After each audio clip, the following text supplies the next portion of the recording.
ভবিষ্যতে সব নাগরিকের একটি ডিজিটাল ডেটা ওয়ালেট থাকবে, যেখানে জন্ম থেকে মৃত্যু পর্যন্ত তথ্য সুরক্ষিত থাকবে, বলছেন প্রধান উপদেষ্টার বিশেষ সহকারী জনাব Faiz Ahmed Taiyab.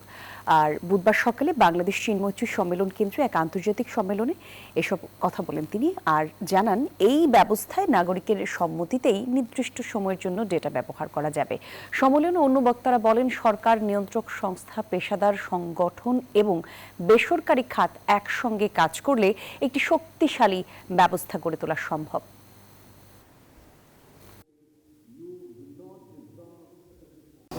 So when the child is born, that is an event, and that event starts the necessity of storing data. So together we will have two types of data stores: horizontal store, where every citizen is supposed to be there, so all the citizen data should be there, and a vertical data store where a subset, a sectoral data store should be there.